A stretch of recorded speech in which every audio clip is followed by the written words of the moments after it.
Hi everyone, welcome to virtual learning program. So in this session we are talking about Indian polity. So this is the first session on Indian polity. So let us discuss the detailed structure of it. So before dealing with Indian polity, I just need to explain some kind of history related to the Indian political system and Indian constitution. You know what? In 1600s, the Europeans entered into the Indian territory for doing some trade and business. So at that time, just what I draw in this slide is a timeline. You can see 1600, the next point is 1757, and the next point is 1857, and next point is 1947, and next point is 2017. See, it's all 7777. So it's a very important dates. These are the important timelines. Based on these timelines, we are framing the important facts related to the Indian polity. And let us start with the first point: a 1600 European entry. So you know what? During that time, Europeans don't have any plan to conquer our nation and make their own strategy or something. No, they just came here for doing business. And what happened in 1757? It is a Battle of Plassey. So I just need to explain some part of history that happened from 1600 and to 1757. That means that initial period of the modern India. You know what? Those time in 1700 time period, the Bengal area was ruled by Alivardi Khan. So you can see this figure. You know what? The Bengal point was ruled by Alivardi Khan, and after his death, it was taken by Siraj-ud-Dawla. Siraj-ud-Dawla became the Nawab of Bengal. And during that time, the French people and the European peoples also have the trade in Madras region and also Bengal region. But there was a small issue happened in Bengal because the British people tried to extend their fortification system. Fortification system means they created fort for their business and all. So fortification issue was there, and what Siraj-ud-Dawla did was he captured almost 143 British people and put them in a cave-like thing, he imprisoned in a cave, and just because of suffocation, those 143 British European people died. And this incident is called as Black Hole Tragedy. You know what? That was happened in Bengal during the Nawab rule of Siraj-ud-Dawla, the Nawab of Bengal.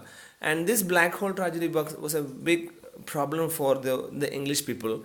And there was at that time in Madras, there was one person that was the chief business or the army chief of British European people.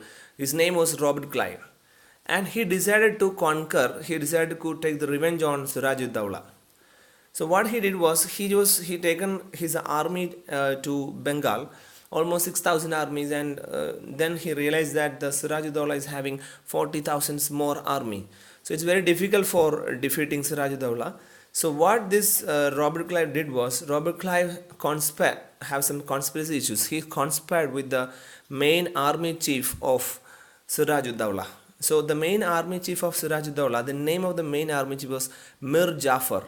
So Robert Clive conspired with Mir Jafar, and what happened was on 23rd June 1757 there was a battle between Siraj-ud-Dawla and Robert Clive, and definitely just because of the conspiracy and all, Siraj-ud-Dawla defeated in the war and he was killed. And what happened was after this 1757, this is the highlight point. This war is called as Battle of Plassey, and just because of the Battle of Plassey, the British people got the grip on the Indian territory for the first time. And usually the Governor General of Bengal, the Robert Clive became the Governor General of Bengal in 1758. And what happened was he created a dummy government, and he created a dummy government, and the main Nawab was Mir Jafar. Mir Jafar was just what we can say, it is a rubber stamp, and Robert Clive was ruling. And what later happened was, just because of the inefficiency of Mir Jafar was replaced with the Mir Qasim. And Mir Qasim was ruling at that time, and he also has some friction between the English people, and Mir Qasim again dethroned by the company, and Mir Jafar was back to the rule. And later what happened was the dethroned Mir Qasim created an ally with, created a group of Mughal Emperor Shah Alam and Suja Uddawla. And this is called as the Triple Alliance. And this Triple Alliance have a war with the British people. And this war is called as Battle of Boxer. And this Battle of Boxer was happened in 1764. And you know what? In 1764, what happened was, just because of this Battle of Boxer, there is a treaty signed between this Triple Alliance and the English people. That treaty is called as the Treaty of Allahabad. And what is the result of this treaty? This treaty, as a result of this treaty, the Europeans or the English got the Diwani status. So what is meant by Diwani status? Diwani status means they get the control over the land revenue. They can collect the land revenue of the territory they are under control. Those areas they are under control. So the English people got the Diwani point. So what happened from 1600 to 1757? I think you are very clear about it. And you know what? 1757 onwards, the East India Company was getting grip on the Indian territories, and they do their own business and all. And it reaches on 1857. The next point, you can see the third point in this timeline, 1857. That is the first war of Indian independence. And we know that the Shipais or the soldiers in the Indian army fought against the British people, and that story we will discuss in the history. And this is the third point is the next important point, the first war of Indian independence. From 1857, the British people and the Indians just realized that we need independence. So in English people think that the English people are going to lose the grip over the Indian territory and the nationalism is getting more powerful. So they realize it, and as a result of our struggle and all, in 1947 India got independence. And from 1947 onwards, we created the Constitution of India, and based on that constitution and legislative assembly and all, we are ruling this nation till India now in 2017. So this is a basic timeline of Indian independence, or based on the Indian polity. And you can see the Robert Clive went to Bengal, and later he almost covered till Delhi. He got the power in Delhi. So that means by 1857 time period, 1600 to 1757, and then 1857, almost 60% or 60-65% of the India were under the control of British. So that is a highlight point. So if you can check one point, you can see, you look here, 1757 Battle of Plassey, then first war of independence, and 1947. You can see 100 years are there between 1757 and 1857, and between 1857 and 1947 about 90 years. That means 190 years of ruling English people. That means till 1757 to 1857, India was ruled by a company. So we can call that time period as company rule. And 1857 to 1947, we can call it as crown rule. Crown rule means what? It was under the control of the Queen from Britain. So 1857 to 1947 is called as crown rule, and before that it was called as company rule. Anyway, it is about 190 years of slavery, and your nations got independence in 1947, and you are till now in 2017. That means we are just breathing our own freedom and our own breath for the last 70 years only. So this is the highlight point. So next, what we are dealing with these sessions. This is the main chart of the initial sessions of Indian polity. So we deal with the first point, Indian Constitution framework. So Indian Constitution framework I classified into 4.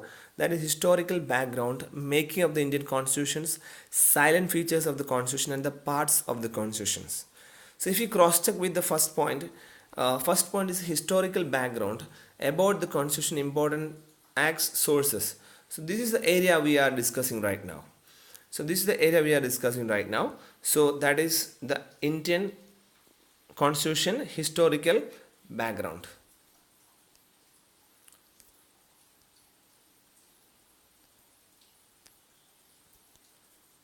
So historical background is very simple. We are talking about the constitutions, the important act related to the constitution, and from where we created the sources, the data sources we took into consideration when creating the Indian constitution. These are the basics of the historical backgrounds. So let's start with the some act. So I am starting with based on the timeline we are studying all the points. So based on timeline, it's very important, that is Regulating Act 1773. So after the Battle of Plassey, they are slowly attaining the places, and they are expanding their territory and expanding their trade relations. So there is a point called Regulating Act 1773. Regulating, what's the meaning of the word regulating? Regulating means controlling. So who is controlling whom? That is the point here. That means, if you read the first point, British government to regulate the affair of East India Company. So East India Company is getting controlled by the British people or the British government in England.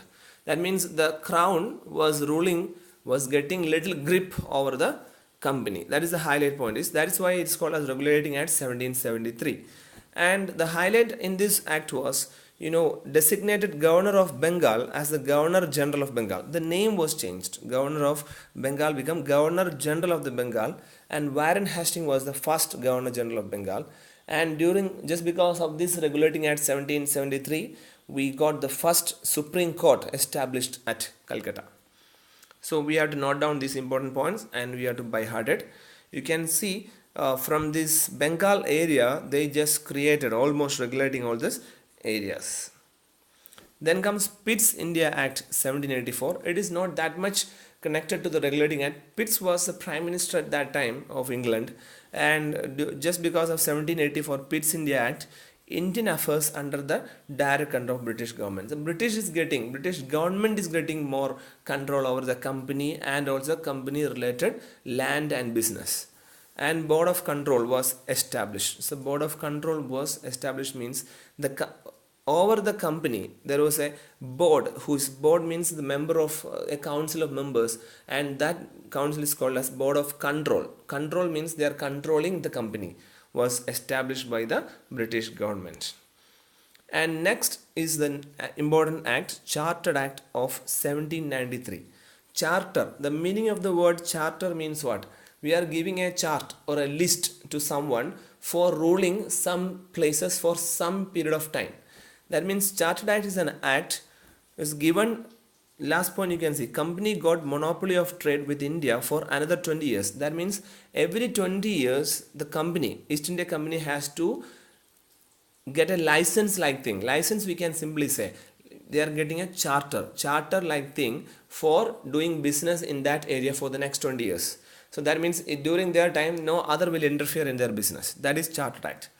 And you can see the salary of the company to draw from the Indian exchange. So that means the company is doing business here, and company is trading here, company is controlling the land and territory, land revenue, whatever it is, and company can take money and they can use that money for their own salary and all.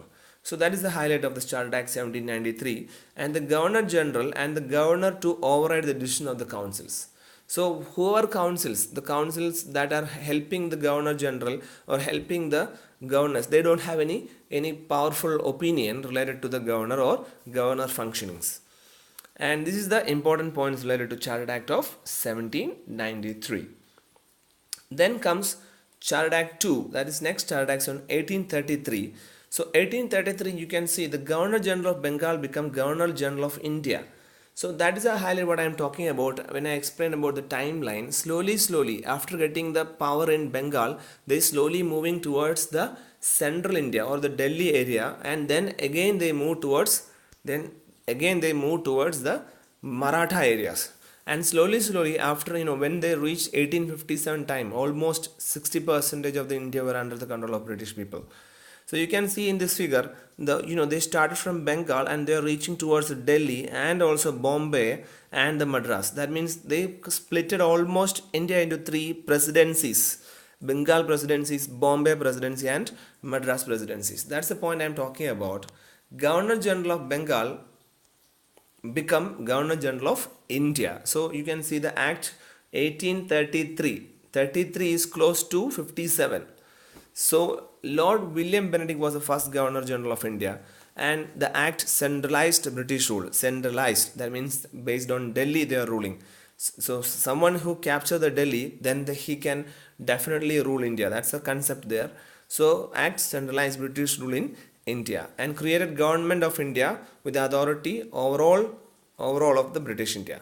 And East India Company, see, now they don't have any relevant point. So East India Company lost its monopoly of trade, tea trade and China trade. And highlight point here is this act, Chartered Act 1833, founded, or Indian Civil Service was founded, ICS.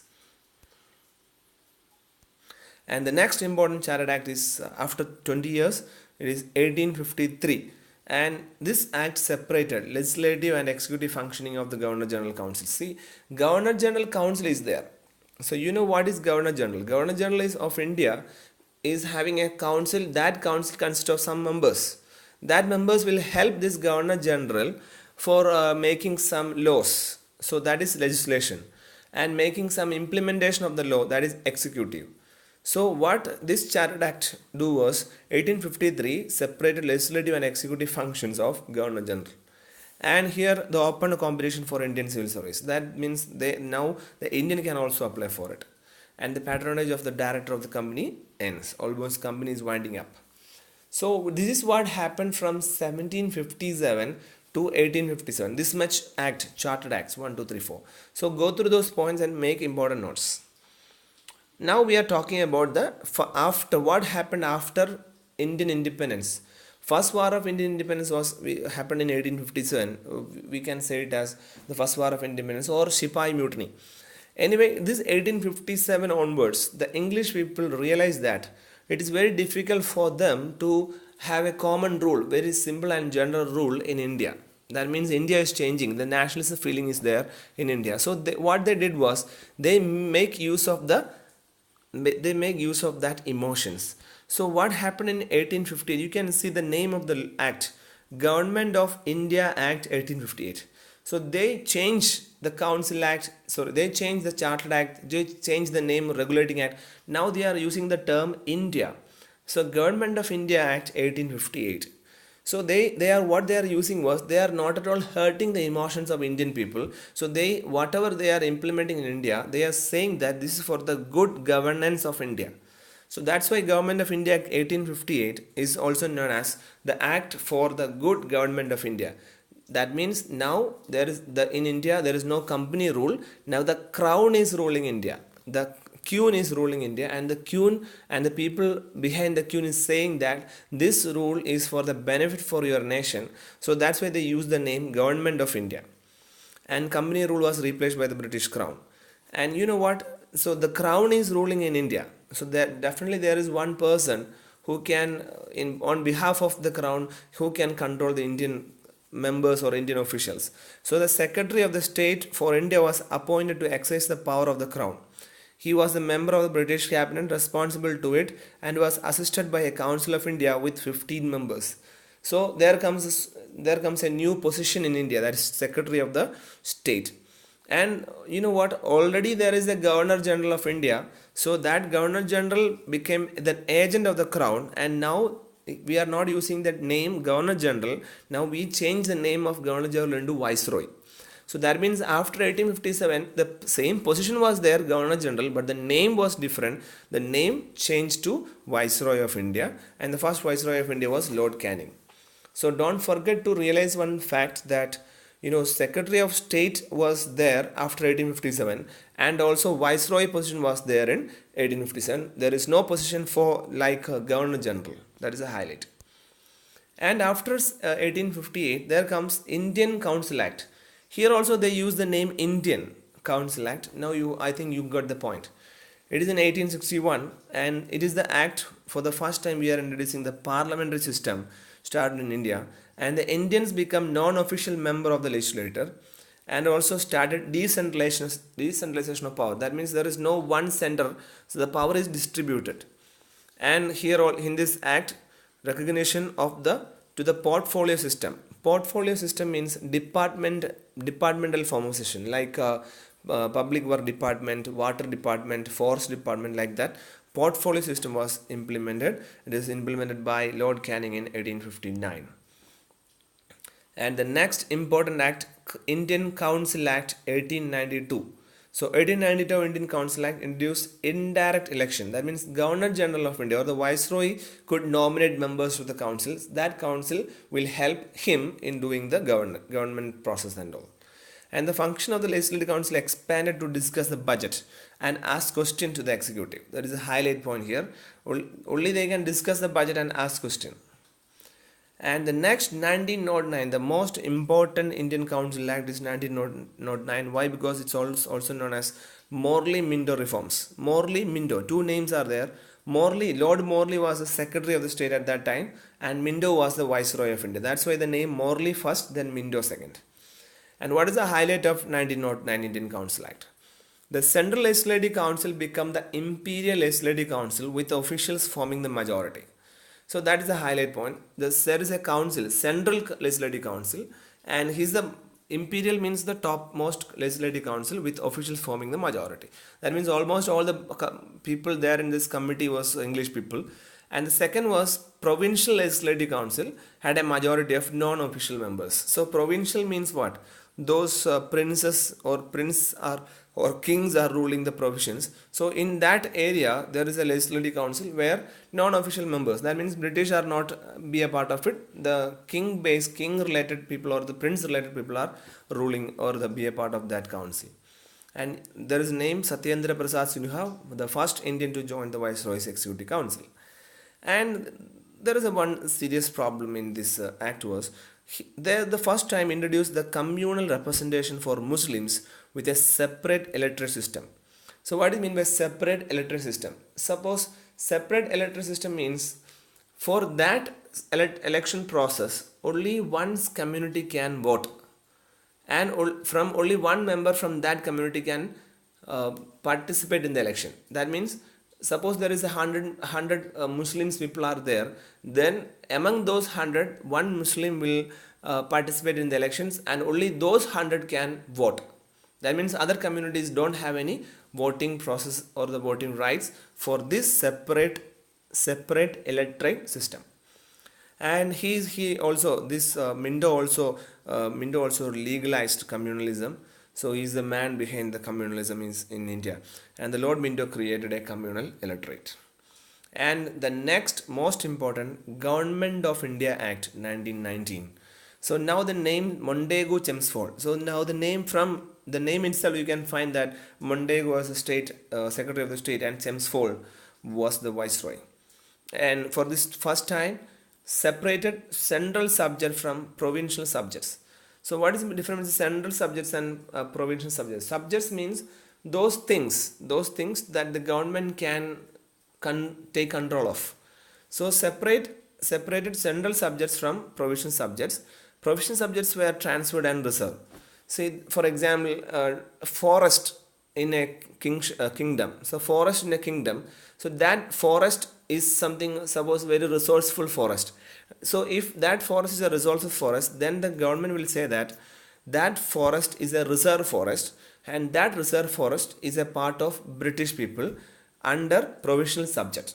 So provincial subjects were transferred and reserved. Reserve means they are from that area, the central government or the British can take all the benefits and all, and the provincial king cannot do anything out of it. So the transferred subjects were administered by the governor with the help of ministers who were responsible to the legislator. And the reserve subjects were administered by the governor and executive council. You can see governor and executive council who were not responsible to the list. That means governor can take anything from that resources. That is called as reserved list or reserved subject. And Government of India Act 1919 initiated dual system or diarchy system of government was introduced. So this is what dual system means. So the British government give power to a king to rule a kingdom. Okay, and the British people also saying that in that kingdom some areas you can do anything like land revenue or like reserve forest. So that means what? There is a system of government in that kingdom, but there is two type of system of government. So two types of system of government in one state or a one provincial is called as dual system of government or diarchy. And bicameral legislature was with upper and lower house. See, bicameral means there is always, like for example, Indian Parliament, there is two houses, upper house and lower house, that is Rajya Sabha and Lok Sabha. So that kind of system is called as bicameral legislature with upper house and lower house were formed with direct elections. And the majority of members in the both houses were directly elected. Election was there, and 3 of the 6 members of the Governor General Council has to be Indian. So this is the act which is more close to the Indian emotions. That means the Governor General, there is a council, and 3 out of 6 members of this council had to be Indians. That is the highlight of this 1919 Government of India Act. Then comes 1935 Government of India Act. You know what? Our constitution, the created by the people of India, but almost 60% of the constitution of the right now constitution was taken from Government of India Act. So that is Government of India Act 1935. So this 1935 Act is very important related to the Indian constitution. So this act establishes All India Federation of Provinces and Princely State as constituent unit. So first time there is a federation of province and all other states, and it provided for the establishment of Reserve Bank of India, Federal Court, Public Service Commission, Provincial Public Service Commissions, Joint Public Service Commission for 2 or more provinces. So these are the important points. And here for the first time introduces federal list, provincial list and concurrent list. So you know what, now in India there is 3 lists called as union list, state list and concurrent list. Union list means those area, example military, so those area that union is taking control of, example military. And state list, like policing, so police means what, state is controlling over it. And concurrent list means what, center and the state, union and the state is having control over the system. That case, that is concurrent list. Likewise, in the English time period, there is 3 lists called federal, English people directly controlling, provincial, those provinces were controlling some subjects, and third one is concurrent, that means the federal and the provincials are taking control of. And the next highlight point in this Government of India Act 35 is abolished diarchy in provinces. So diarchy in provinces means what? Now the provinces can take their own land revenue and all. There is no diarchy in provinces, okay, which now had provincial autonomy. And but diarchy was abolished from the provinces, but the same diarchy was introduced at the center, and bicameralism in the provinces. I think you are very clear about the terms diarchy and bicameralism. And this Act 1935 introduced responsible government in provinces too. And you know what, after this 1935, this is the time period of the Second World War, and during that time British people need more Indian soldiers to support them. So there was one offer was given to the Indians. So that is what we call as the August offer of 1940. So expansion of the Governor General Executive Council to include more Indians, and establishment of Advisory War Council. So that is important, August offer 1940. And there comes after 1940, the government of the British people decided to give us the freedom. They are planning for it, and they started a proposal, Cripps proposal of 1942. That means we have to help them in the Second World War, and they will give us freedom. And the provinces made for the participation of Indian state in the constitution making body, and the leader of the principal section of the Indian peoples were invited to take active and effective participation in the council of their country. So this is the point. That means they are planning to create a constitution for the Indians and giving us the power. So that is Cripps proposal. That was a failure. Then comes CR formula of 1944. It is not that much relevant point. Anyway, little important in between the timeline. So CR Rajagopalachari presented the CR formula by which the Indian Muslim League would support the Congress demand for complete freedom. So then comes the constitution related matter. Now we are planning for the constitution, that is called as Wavell Plan 1945. Under this plan, India was to be granted dominion status in the near future. That means they are tempting us to support them for the World War, and they will give us the dominion status in the near future. That is Wavell Plan. And there was a big announcement by Lord Attlee on March 1946 that Lord Attlee declared that as the tide of the nationalism was surging ahead in India, it was in British interest to take positive action. So the British people, need to take some positive action, otherwise it's very difficult to stay there in this nation. And as a result of that, the cabinet mission plan was in 1946. There should be a union of state embracing both British India and the state which should deals with foreign affairs.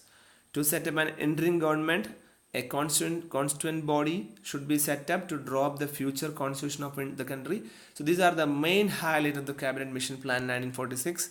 And as a result of that, Indian Independence Act was passed in 1947. India as independent and sovereign state. Established responsible government at the central and provinces, designated Governor General of India and provincial governors as constitutional head or nominal heads. And you know what? Lord Mountbatten, the first Governor General of Free India and the first and last Indian Governor General was C. Rajagopalachari. And these are the, if you get time, you can go through the points. Those ministers whose portfolio held, and those members of the interim government in 1946. Okay, and the first cabinet in 1947, and the Prime Minister, everyone knows, Jawaharlal Nehru, then Patel, Sardar Vallabhbhai Patel, etc. You can go through the points and write down. It's important if you feel. And the next important point in this matter is the sources of the Indian Constitution. You know what? We borrowed many points from different constitutions all around the world. So Indian Constitution was borrowed its provision from the following sources.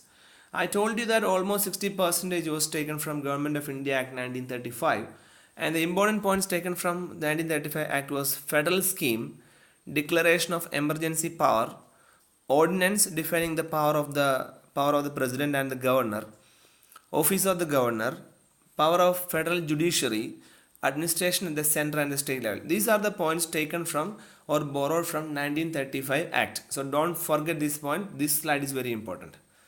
And then comes from UK, we take the parliamentary system, bicameral system, Prime Minister, Council of Ministers, single citizenship, Office of Comptroller and Auditor General, writ jurisdiction of the court, rule of law. So these were taken from UK. And from USA, written constitution. Indian constitution is the biggest and the world's most biggest and longest written constitution, and the USA, it is the shortest one in the world.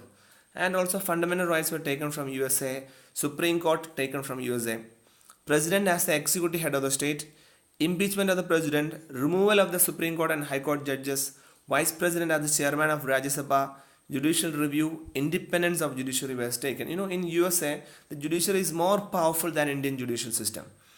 And then the next sources are from Australia. We take concurrent list, cooperative federalism, joint sitting of two houses of the parliament. You know what? Two houses of the parliament means Lok Sabha and Rajya Sabha. So if there is any contradiction point or a deadlock between these two houses, then they will sit together to discuss. There is joint sitting borrowed from Australia. And USSR, we are talking about fundamental duties. And Weimar Constituents of Germany. From Germany, we take suspension of fundamental rights during emergency and the ballot system. And from Canada, federal system, residuary power, appointment of governor, advisory jurisdiction of Supreme Court. South Africa borrowed procedure of constitutional amendments. The amendment means re-editing the constitution points. That is amendment. And electing members of Rajya Sabha is also taken from South Africa. And from Ireland, the concept of directive principle of state policy, nomination of members to the Rajya Sabha by the President, and the presidential elections. These are the points we borrow from Ireland. So it's very important. And making of the constitutions, events, objective resolutions, and the important committees related to the making of the constitutions that we discuss in the next sessions. Thank you so much.